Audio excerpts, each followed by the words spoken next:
What's happening, everybody, and welcome to another Take a Peek episode where this week we are taking a peek at Heroes of the Storm Alpha in Development. Notice the Alpha in Development right here. You guys know normally I don't look at Alpha games. However, I will make an exception for Heroes of the Storm because it is a Blizzard game.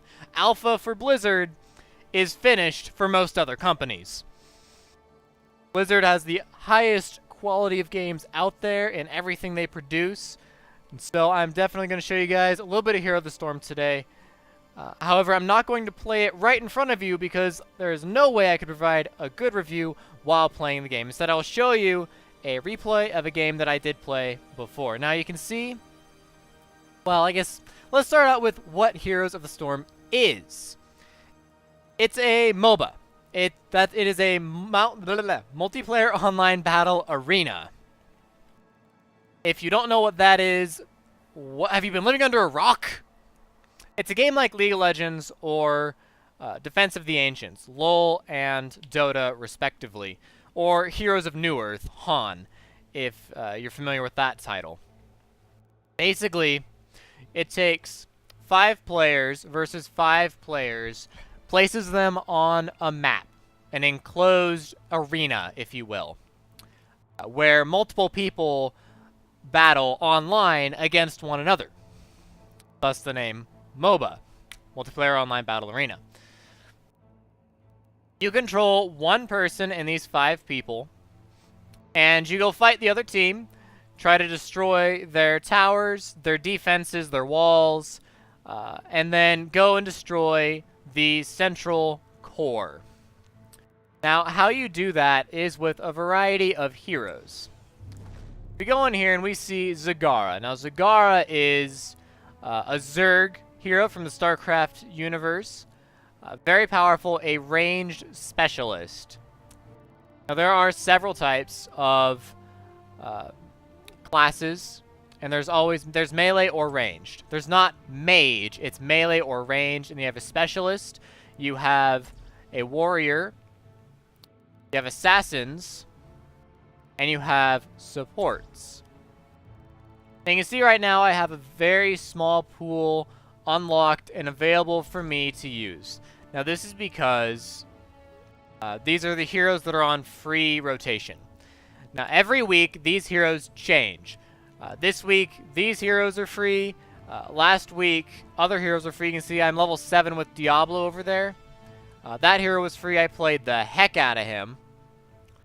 Zeratul was free. I think Tyrande was free. Raynor was free. And you notice on here it has a basic little tidbit that tells you about them. You know, like spreads creeps and summons Zerg minions. And it also has a difficulty. So easy, medium, and hard. The difficulty is relative. It's not necessarily the same thing as you'd expect. So with easy heroes, yeah, Vala is fairly easy to play. I heard someone today call her the Ashe of Heroes of the Storm.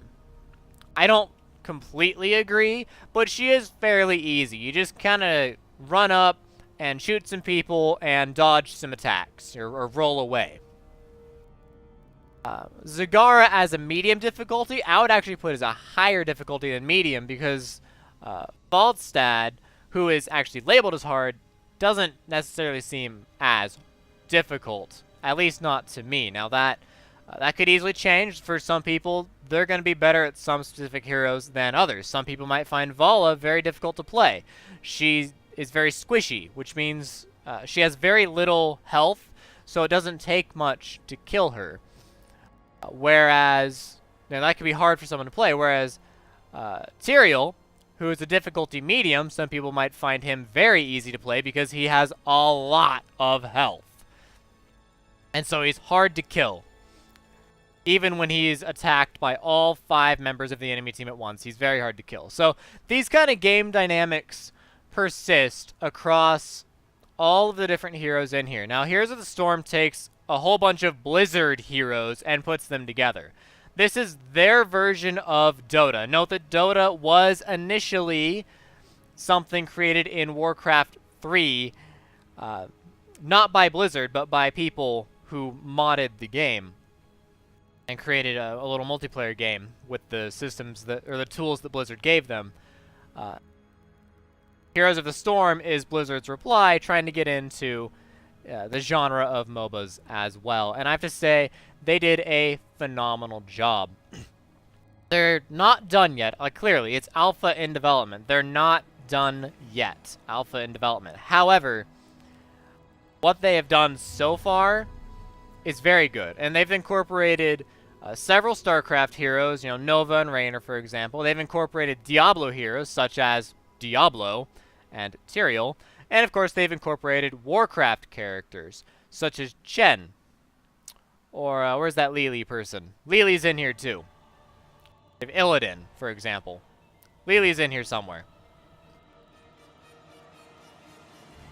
And they're putting in more from different franchises. So in the next patch that's going to come out for the game, they're throwing in some characters from the Lost Vikings. Now, this is a very, very old Blizzard game. This is from the very early days of Blizzard. But they're bringing it back, and they're throwing the Lost Vikings in here with the next patch. And that's going to be really awesome. They also have multiple maps that are available. If I go and change mode, go to custom, they're also going to have draft mode come out soon, where basically what it means is one team picks one, and then the other team picks two, and then 2, 2, 1, I believe is how it goes. Either way, no, it's 2, 2, 2. Anyways, and then ends with 1. Anyways, it's alternate picking. And you're picking and counter picking with draft mode. Versus is PvP, it's go against each other. Cooperative is going against the AI. And then, of course, you can practice by yourself and learn how each of the characters work. You can actually, if I show this right now, you can actually go in here to any given character, go to the shop, and say I want to try Murky, the adorable Murloc. I can click try here. It'll launch a single player game in practice where I can try out Murky. I can try him out for free. If I want to buy him, I can buy him. If I don't, I don't. It's no hassle. I can just go in and try him out. And that, I think, is absolutely amazing. Because in this game, obviously Blizzard has to make money somehow to support the game. And all the developers that make the game. And all the servers that run the game. And they do that through microtransactions. You can buy any given hero for an amount relative to the amount of gold they cost. So 10,000 gold is 10 bucks. 2,000 gold is 4 bucks. Hi there. So on and so forth. You like what you see?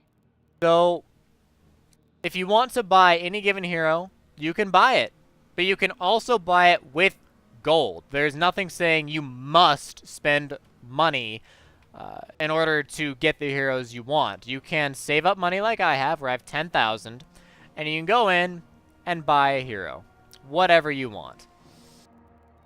There are skins, which you have to buy with real money. Mounts, which there is a mount you can buy with coins, and the rest are with money. If you actually have 20k to burn, sure, you can buy the piggy bank.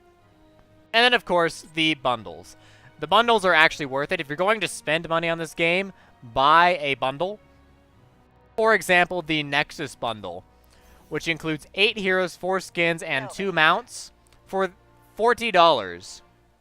Now, it's not kidding when it says $117 is the actual price.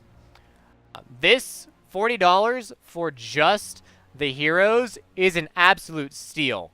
Now, if you include the skins and the mounts, absolutely, wow, amazing price, $40, totally worth it. So, if you are going to spend money on the game, do it in the bundles. That's where the best value is for sure.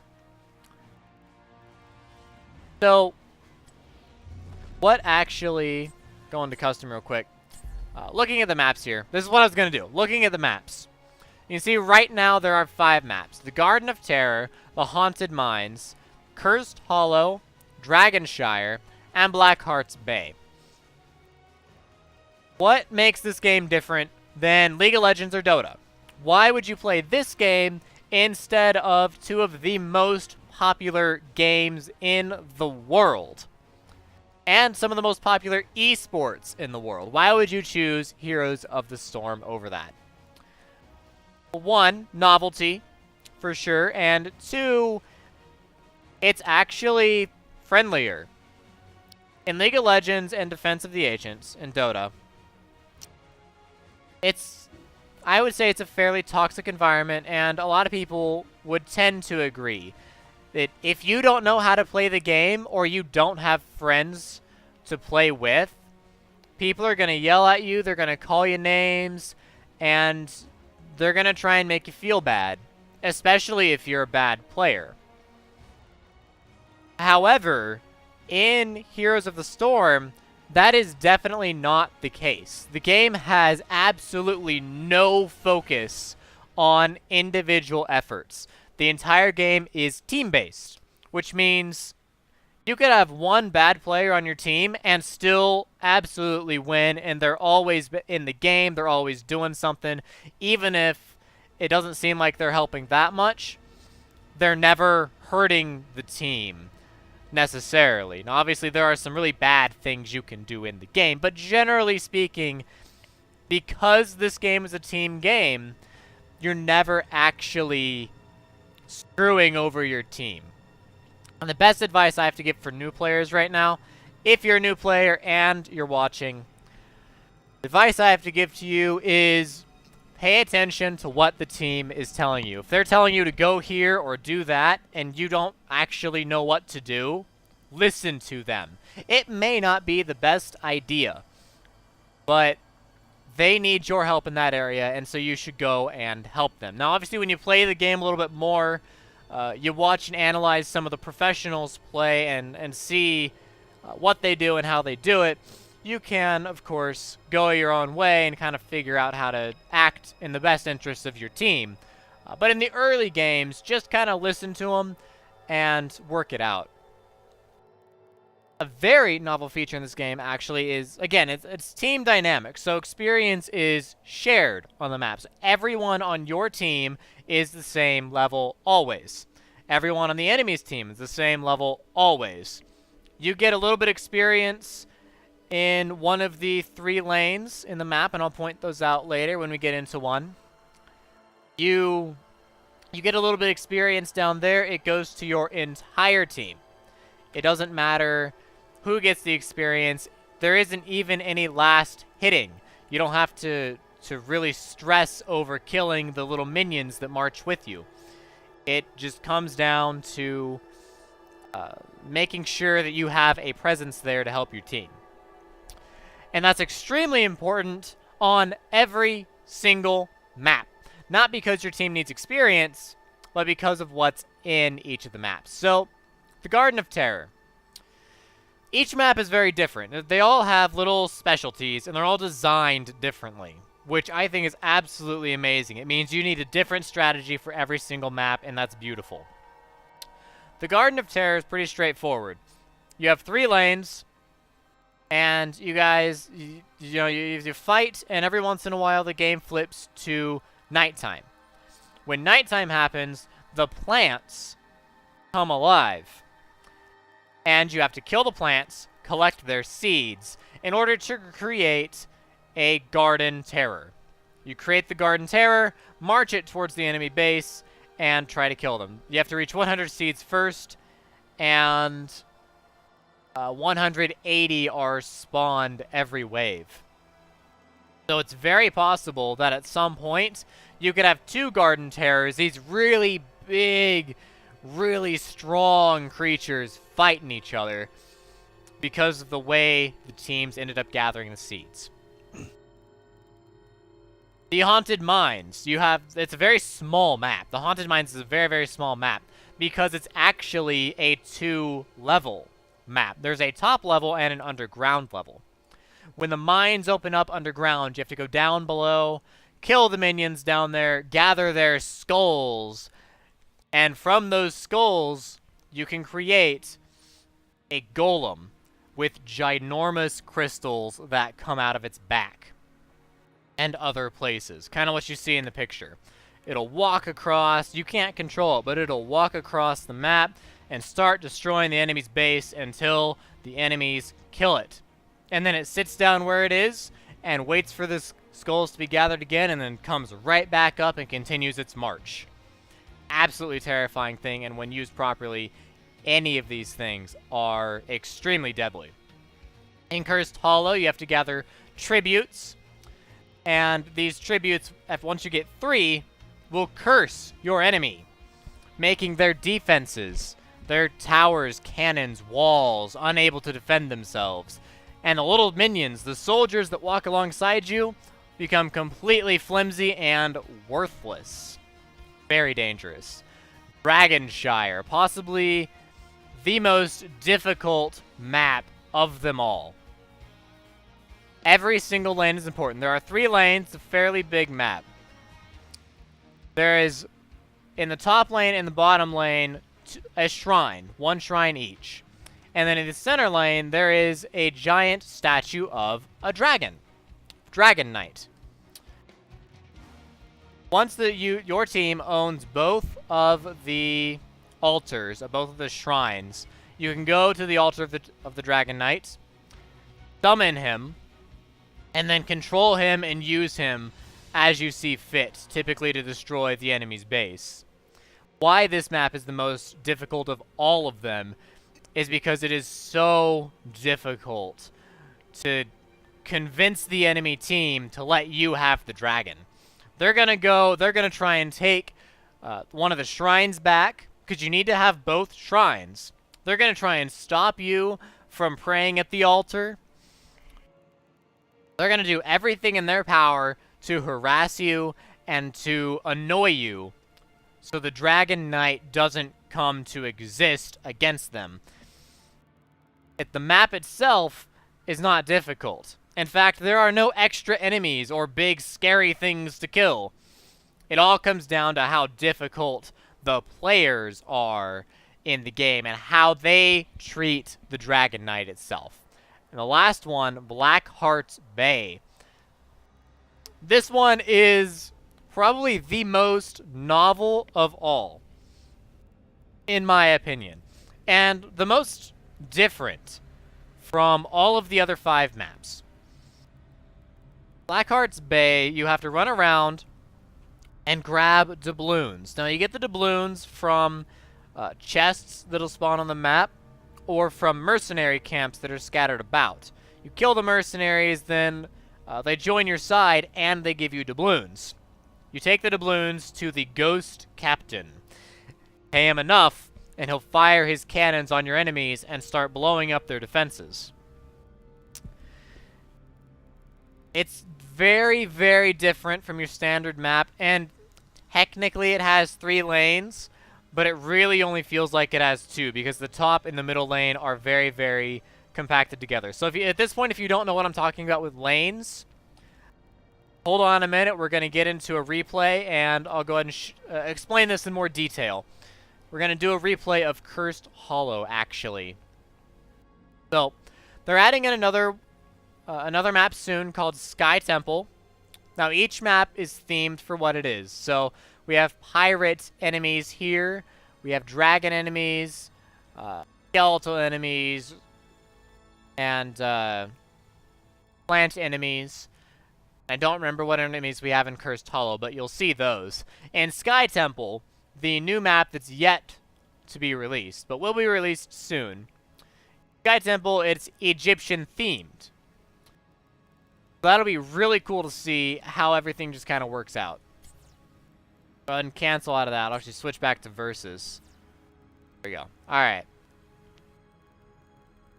So, again, I showed off the shop very briefly here. There's 4 pages. You have to go through doing this. And then the community is not yet available for alpha. Your friends list is your standard Battle.net friends list. Menu comes with a great tutorial. I highly recommend the tutorial. It's actually very helpful.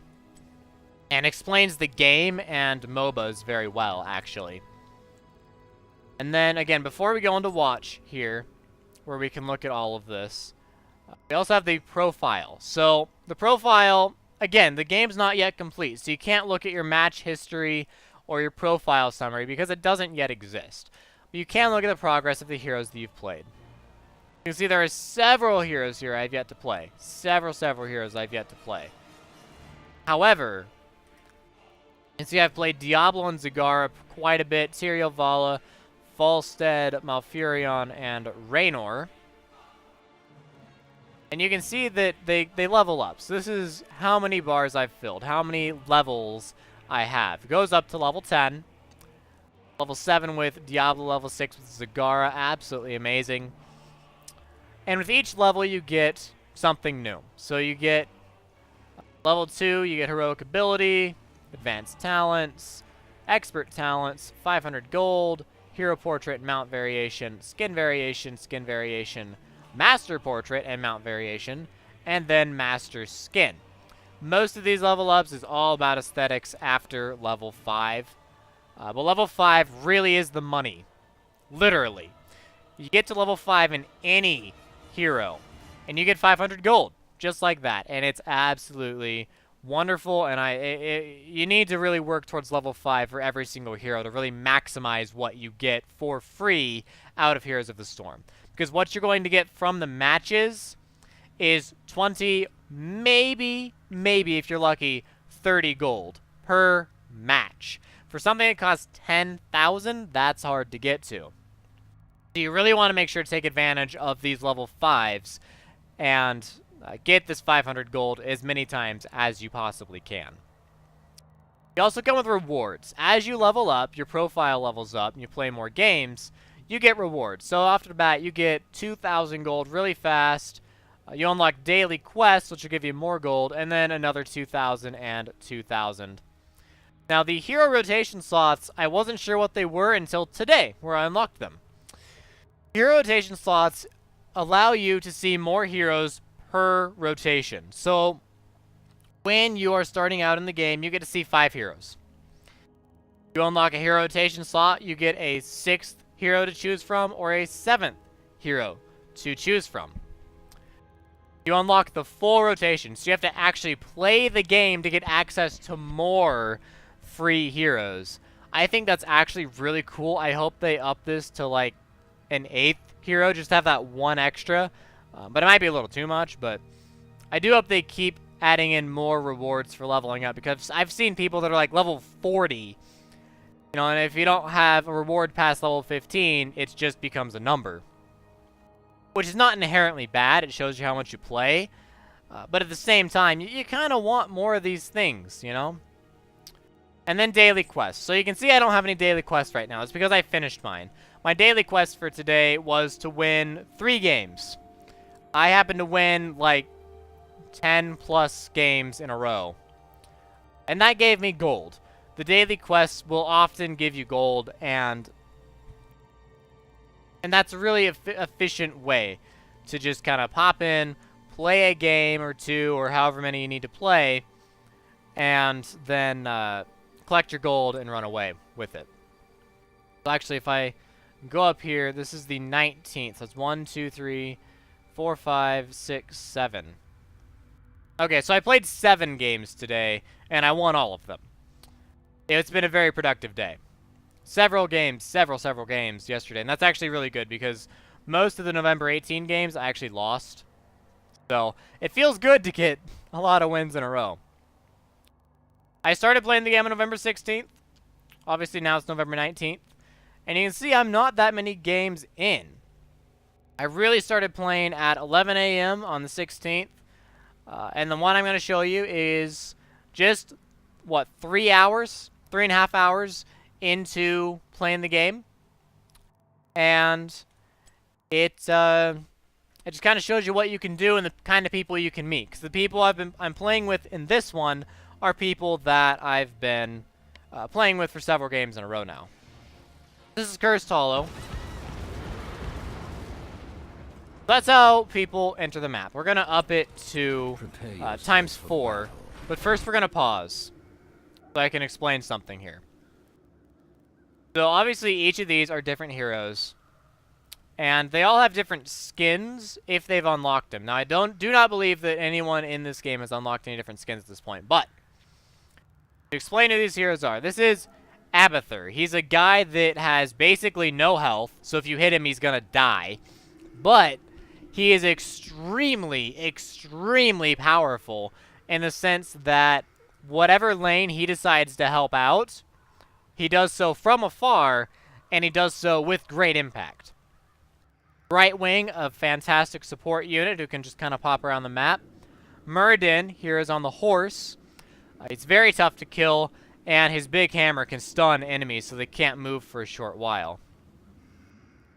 This cloaked figure here is actually Zeratul. We'll see him, I think that's Zeratul. No, that's Nova, sorry. This cloaked figure is Nova. Nova is extremely, extremely deadly. A lot of people complain at how deadly she is. But do take note, she's actually very, very squishy. She has very little health. So she is fairly easy to kill if you can catch her. But if you don't catch her in time, she will kill you. It doesn't matter who you are, she will kill you. And this last guy over here is Tassadar. Very solid support specialist. And he can push lanes by himself fairly well with his Lightning Storm. Again, little HP. The green bar is their health. The blue bar is their mana or magic ability. The ability for them to cast spells like lightning, like Tassadar would do.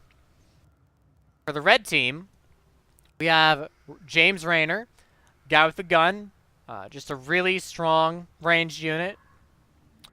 We have Zeratul over here. He's the cloaked version of Tassadar. Also melee and an assassin. So really completely different from Tassadar in almost every way except they're both Protoss. He is similar to Nova in playstyle. Not necessarily in strength, but you run around with him and you go kill some enemies with your abilities. We have our own Abathur right here.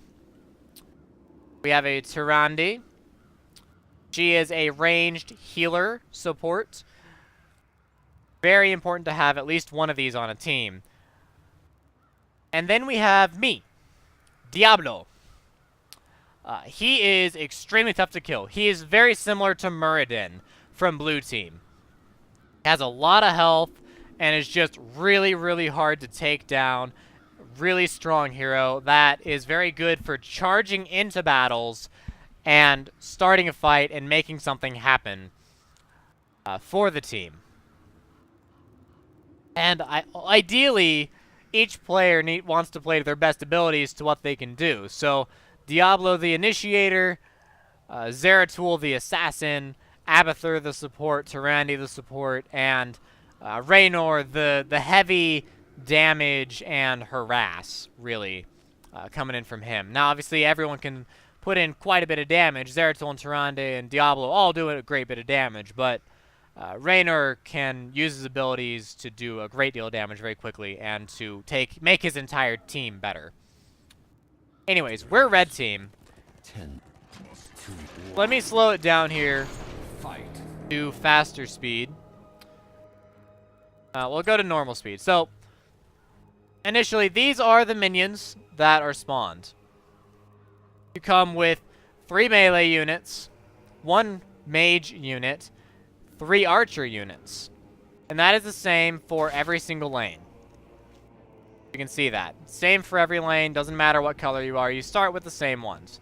These little locusts are being spawned by Abathur. Now he's sitting over here in the main base in his little cocoon, spitting out these little locust things to help make sure the lane is stronger. He can also place himself on top of an ally to make them stronger and to help defend them. That's this little bit above Raynor you see here. You can see there's a green shield around him healing him. Abathur can do many, many things that just generally buffs their own teammates. Also on the map, we have these watchtowers. So the watchtowers give a bit of vision. So if you look on the map here, if I go away, you see on the map there's this highlighted area. This means that red team, who currently controls that watchtower, or up here, blue team, can see in that area. So if the enemy were to walk through that area, we would know that they're there. We wouldn't get a notification, but we would know that that is where they are. Similarly, like I said before, there are 3 lanes. You can see the bottom lane, the center lane, and the top lane, as denoted by the forts. You have to push through one or all of the lanes to get to the core that we saw at the very beginning, right next to Abathur. Destroy that core and you win. Pretty straightforward. All you gotta do is destroy that core and you win. We're talking about this core right here or this core over here. Do that and you win. Pretty straightforward. Up here we have the levels. You go up to level 30. 30 is the maximum. 20 is the big one. 20 is the very important one. As well as 10. 10 is probably the most important one. Alright, so map feature. Right now this looks like your standard MOBA map. And then this happens. Tribute spawning. So down here is your tribute count. 0, 3, and 0, 3 for blue and red respectively. You want to gather this tribute.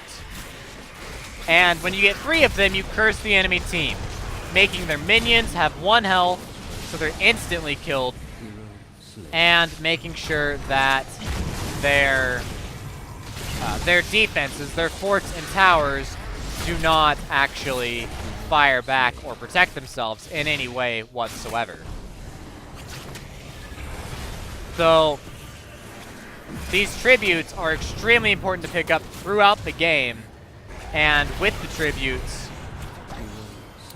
you can actually win the game just by getting enough tributes. Tributes always cause a team fight. You can see the heroes are constantly flooding in to try and get control of this tribute. They're shooting each other. No one's really gotten a good hold of this tribute yet. But it looks like blue team's just going to go ahead and take this from us. But you see Zeratul coming in here from the bottom. And he stops him from getting it again, but he puts his own life at risk. And then Tyrann is coming back. Now Diablo's coming in. And we keep coming in, and blue team will do the exact same thing. You keep coming in, try and stop the enemy from gathering the tributes, because the tribute is very powerful. It's very scary when you are cursed. The curse is temporary. It doesn't last the entire game. But it is very, very scary to fight against to fight while being cursed. So, this is your basic defense on the map. So you have your walls, which are just barriers. You have the gate here, which you notice it's a red gate. Over here, you'll see a blue gate. Blue team can pass through the blue gate. Red team can pass through the red gate. Blue team cannot pass through the red gate. And red team cannot pass through the blue gate. You have to destroy the gate before you can go through. Pretty straightforward. Ideally, you want to destroy the towers to go with it. So you look at the towers here. Let me go and zoom in. You see these little dots underneath the health bar. The green health bar, and there's a bunch of dots underneath it. The dots signify ammunition. If the tower runs out of ammunition, it'll slowly restock itself over time. But if it runs out of ammunition, it can't shoot.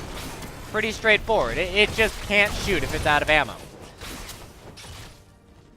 So, as an attacker, you want to make sure to go in on these towers and try and absorb some of the shots somehow. You don't want to take them on yourself because the tower really, really hurts. But you do want to try and actually make sure that the shots do get absorbed either by minions or through little creature spawns you can make. Like Zagara, for example, can actually spawn a lot of own minions that'll can absorb shots from the towers as well as damage the towers. You really want to make sure that these towers get taken care of. In due time, of course. Behind the towers, you'll see that there's a second well, a third tower. You see, they're busting through this right now. The gate's down. They're taking out the towers. This one's out of ammo. So they're pushing through. Behind the tower, you have a healing well. The healing well supplies health and mana to whoever gets it. Now, the healing wells recharge over 100 seconds, and you don't have to fight for them. Like I said before, this is a team-oriented game. So you don't have to worry about taking anything from your allies. Nice little action point here to kind of show off a little bit more action going on in the game. You can see that right here, I'm riding on a little mount. This lets you move across the map much more quickly. So you want to make sure that if you're not in combat, you want to be on your mount, because it helps you be more maneuverable. Anyways, back to what we were talking about with this. This is a fort. So obviously we have another tower back here for defense, another way in. Then we have a fort. This fort is tough to kill, and it does a lot more damage, and it's very, very, very powerful. My favor is yours, hero. Okay, now this is a map feature. Like I mentioned before, blue team gathered 3 tributes. All 3 tributes means that they have now cursed the red team. You can see a little curse icon above them and the basically blank health bars of the little minions. You can also see the towers are not trying to defend themselves, nor will the fort defend itself. Which means blue team can just run in here, ruffle stomp everything, and just keep tearing through. They're doing that here, and the minions down here are doing the same thing. So these big guys back here, we haven't talked much about them. They're mercenaries. These little icons on the map, the yellow icons that turn red or blue, are mercenaries. Like I mentioned on Blackheart Bay, they drop doubloons, but that's only in Blackheart Bay. In everything else, they don't drop doubloons. They just fight for you. Yes, Executor. So these mercenaries will just start attacking. They'll do everything they need to do by themselves. They're very vulnerable by themselves. So you want to actually go in and you want to go in with allies. You want to protect the mercenaries the best that you can, because if you're not careful, they will just get picked off very quickly, very easily. It does seem like the mercenaries that are aiding you, that are on your team, do seem a bit weaker than the mercenaries when you initially fight them, but that may not actually be the case. You can see right away, this blue team has smashed their way into the main base, really close to the core. They've smashed through this defensive here. They've crushed this entire defense up here. And they're doing everything they can to end the game as soon as possible.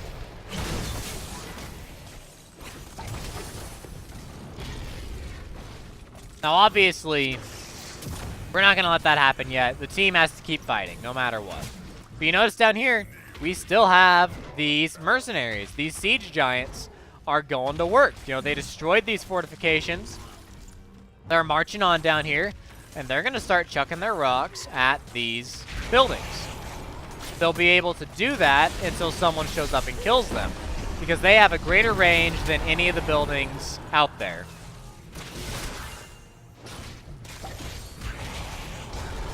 You see a lot more combat here as Muradin is trying to get away, but that's not going to happen. He's just going to get shot down. There's really nothing else that's going to happen here. I mean, you see Right Wing going in here. Zeratul wants something to happen and is able to take him out. So the grass, can't really see it with this little thing on top. Let's see if we can get into the grass again here soon. Ah, there we go. Alright, so you see, when we go on the grass, there will be a little thing that appears above our head, a little blue eye. And that blue eye will, it basically means that you're hidden. So if you go into the grass, the tall grass, you're hidden, the enemy can't see you at all. Which is actually a really neat thing to do, great to utilize that. Now the watchtowers will reveal you. So if you're in the grass, within watchtower radius, so if you're This one's owned by red team, so if you're blue team in this grass, you're gonna be seen.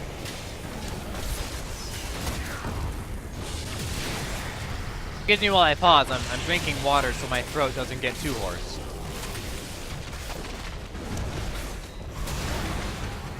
You see right now, yes, with the tribute's important, but it's not super vital. Right now, everyone's at 0. Obviously, it's nice to pick up the tribute, but for the most part, unless you're at 2, you don't really have to worry about it. You want to get him as much as you can, as fast as you can, but sometimes it's better to stay in a lane, get more camps, more mercenary camps, and get more experience by killing the minions. These are the same siege giants we saw from earlier. They've respawned, and they're able to... You're able to fight them, fill up the bar, and then now they're fighting for us. Now, sometimes fights can happen on top of mercenary camps, and the team fight decides who gets the mercenaries. Or sometimes the mercenaries decide who gets the team fight. This is actually an example of that. See, right now, they're trying to get the boss, and then we're coming in here, we're fighting tributes up here, and we're trying to screw them up. And this is resulting in them dying, because they have to fight the boss, and they're fighting us at the same time. And then, of course, I draw their aggro, and I get killed by the boss.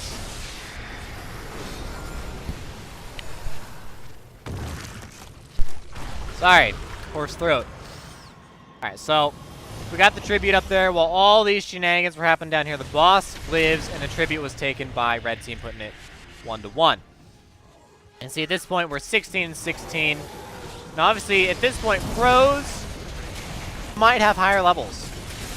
If you look at professional games, they typically might have higher levels. This has been a very on and off type of game.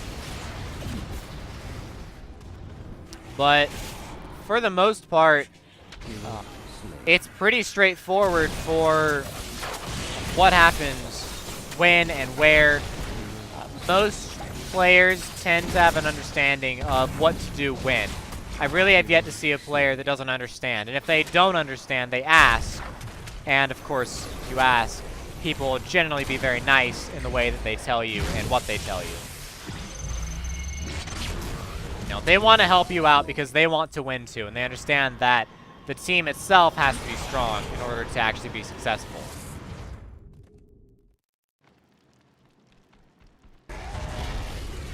I believe at this point I've pretty much covered most everything, except for this little here. This is a regeneration orb.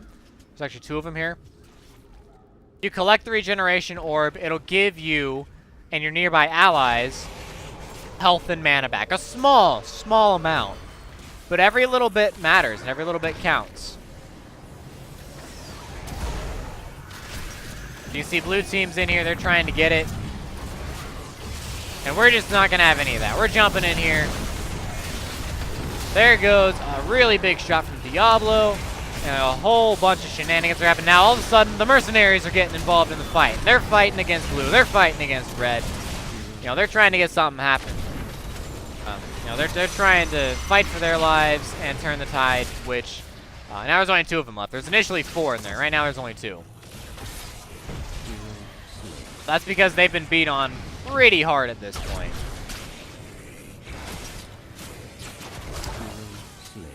So, I believe I've covered pretty much the fundamental of what is in a MOBA. So let's go ahead and fast forward this. Times 2 faster. It's not going to be as clean. It's not going to be as smooth. But this, we still have another, what, 10 minutes left in this at least.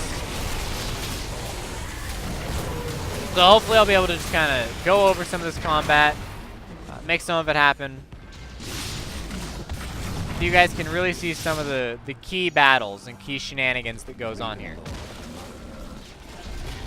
So obviously they have one of these big old grave golems charging at our base, and we have to defend it. We are pushed back all the way to our base. We have to defend it, which means we give them the tribute and recurs once again. We have to be careful because all those guys, boom, they're all dead. And the towers, well, they're not going to defend themselves, so all suddenly they're just going to try and push through. They're going to try and crush everything and end the game because there's nothing we can do to stop them except for get into a team fight with them and kill them ourselves. Which is no easy task. They are a level ahead of us. You see right now, double of Diablo. This second Blacker Diablo is actually Abathur as Diablo. He created himself as Diablo. It's one of his abilities. So he can control this Diablo with all of its abilities and everything. And do whatever he wants to do with it. And it's actually, that's part of what makes Abathur so immensely powerful. So finding and killing Abathur is very important. So it means as an Abathur, you actually have to be very careful and make sure that you stay hidden. So let's go ahead and speed this back up to ×2. Nice big fight starting over here once again. Nova's down. And we're running off, and now we're pushing back. So we want to destroy that fort, get a whole bunch of experience. Destroy the tower, and just push, push, push. We need to make sure that we do as much damage as we can, because at this point, we've lost this entrance to our base and this entrance to our base. All we have left is this and this. So there's very little left for us here, so we have to make sure we do what we can when we can.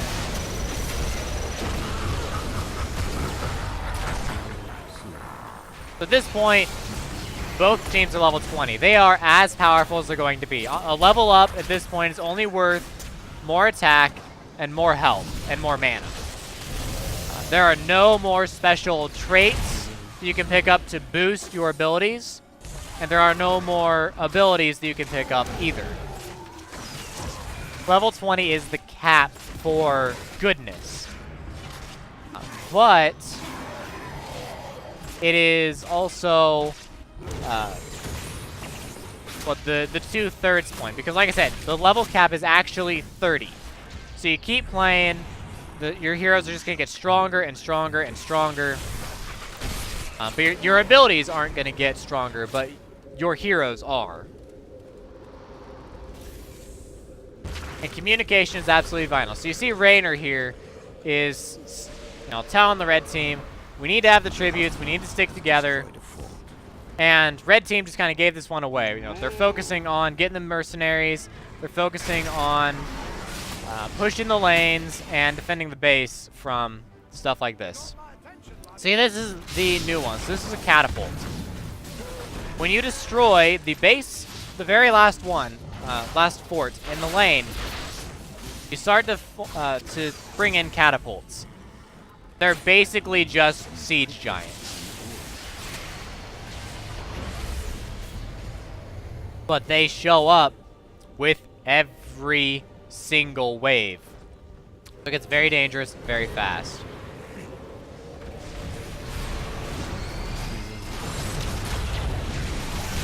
We got another fight in here. Lots of chaos, lots of explosions and colors, and generally speaking, a lot of different interesting things that are happening. See a lot of map pings about red here because of now this grave golem, this boss creature, has destroyed our second lane worth of forts and all the stuff that goes with it. At least up here, no, this is all gone too. So at this point, red team's in a really bad spot. All they have left is this middle section. Whereas blue team, they have their defenses perfect up top. They're a little hurt on the bottom, but this isn't touched. And in the center, this is a little damaged, but really no big deal. The blue team is absolutely dominating. But if I can actually pause this here, back it up, seconds. Now, one thing I do have to mention about this, the replay feature in this game is not exactly the best. It's still fairly rough, just like you'd expect from Alpha. Let me point out this scenario right now. This is absolutely a key point in this match. And stuff like this can happen in any game, and I've seen it happen in several games. One team is clearly winning. They're dominating the match, outperforming their competitor. And then they get sloppy. And I've seen it happen in professional games, and I've seen it happen in several games that I've played with my friends on Battle.net and with just random public people. This game is awesome because of its turning points. There is never a there is rarely a landslide. You're always in the game, and that is absolutely amazing. So we see up here, right now, we have red fighting blue over this guy. We have Tassadar, who's going to come back soon, and Nova, who's going to come back soon. They're going to respawn in this main area where you can get max health and max mana very, very easily, and you're invulnerable in there. They're going to respawn in here coming out of this thing. Very, very soon. Meanwhile, these guys are doing their thing. Abathur's chilling in here doing his thing, as well as our Abathur doing his thing over here. Diablo is on the other side of the map. Now, why is the Diablo over here? Well, obviously, you see that there's a tribute spawning right here. 6 seconds, a tribute's going to spawn. So let's go ahead and play this. So they are fighting it. They're duking it out up top. You can see blue team's now heading for the tribute right away, but Diablo's already there, gathering it. What? What? And suddenly the replay broke. Well, that's kind of frustrating. Well, through the magic of editing, we're going to cut to that. So I'll see you guys basically right now. So kind of going back into what I was saying about what I love about this game, the fact that the odds can turn at any given time. Like I said, I'm down here, I'm by myself. I get us the 3rd tribute. Now my team decides to go for this boss immediately. Now they're cursed. We have 1 minute of curse. My team immediately decides we're going to get this boss. Meanwhile, we're allowed to do this because our minions are pushing on the bottom. Blue team has to fight on the bottom. They're pushing in the middle, so blue team has to fight in the middle. And then we get top. So remember, I'm Diablo here. So I go and pick up this watchtower. Zeratul scouting around looking for what's where as we see the siege giants pop out. And then we're coming in here and we are looking to absolutely make as big of a push as we can right now because this is the time we have to do it. We got the curse. We have to move now. If we don't do it now, we're probably going to lose the game. We are ahead on levels at this point. We are ahead. For the most of the game we've been behind, we finally brought ourselves forward with the fights we've been winning. And right now the curse is over. Alright, we're in their base, the curse is over, which means they are going to defend themselves. That does not make our task easy at all. But we have this ginormous Grave Golem doing a lot of work for us. And with the team sticking together and pushing forward, we're able to use this Grave Golem to absorb the shots. The AI is automatically going to attack the Grave Golem whenever they get the opportunity.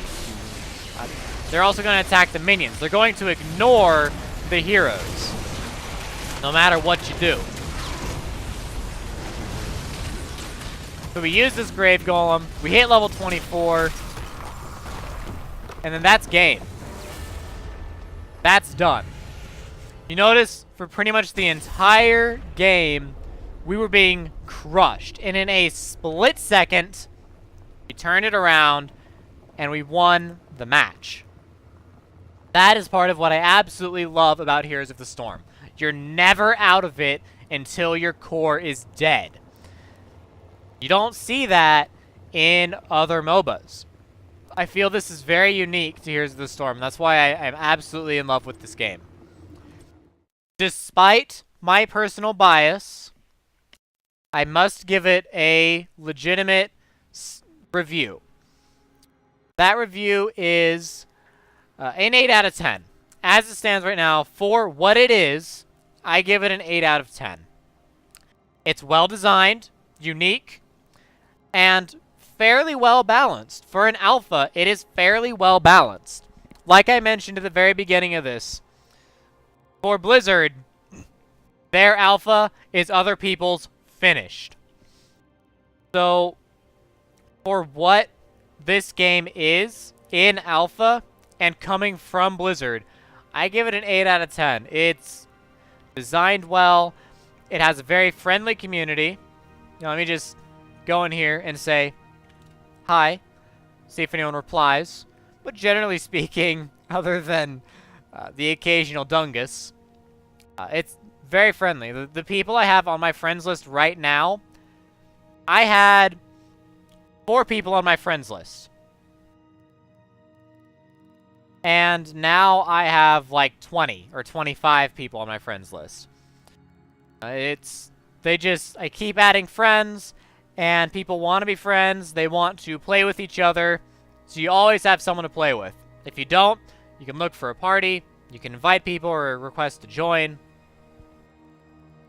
And it's just a very, very good community that is developed around this game. And Blizzard's done a very good job of designing the game in such a way that it'll create a very healthy community, not a toxic community at all. That being said, it's up to the players to take it in the direction that has already been set. It's up to the players. Yes, there we go. We got a hello back. Hello, Riley. But it's entirely up to the players for what they're going to do. And this is closed alpha. Limited people are allowed in. But, that being said, it's a very, very good game as it stands right now. With the hero rotation as it is, I feel that it can go a long way with the way it's going. And the ideas that are being tossed around right now at Blizzard and by the fans can make this game into a heavyweight into the MOBA genre, I believe. Simply because of its uniqueness. League of Legends and Dota, they're mimics of one another. Heroes of the Storm is unique. Same type of gameplay, but it's not the same game. It's like calling Call of Duty and Battlefield the same game. They're not the same game. Ask anyone who plays Call of Duty or Battlefield. They will tell you they are definitely not the same game, and game reviewers will tell you the exact same thing. The same thing applies here with Heart of the Swarm versus League of Legends and Dota. It's not the same game. There are no items. There's no individual performance. It's all about the team. And it's all about objectives. You master the objectives, you can win every match. That's what I give it, guys. 8 out of 10. If you can get into the alpha, I highly recommend playing it. It's a lot of fun. If you get into, or if you can, and when they open it up, eventually to open for everyone, I highly recommend going out there and playing it when they do that. It's definitely worth a try, at the very least. And if you need someone to play with, you guys always have me. One Bad Terran, 1952. Or just try and find me when I'm online. Seriously, guys, check out Heroes of the Storm. If you get the opportunity, check it out. It's a lot of fun. And go watch some videos online. Learn a little bit about the game. You might find that if you didn't like MOBAs before, you might actually like this one. It's very different and worth a shot. Very, very unique and novel. As always, guys, thank you for watching. I will see you next time with another Take a Peek episode. If you have any questions, leave them in the comments. DFTBA, and thanks for watching.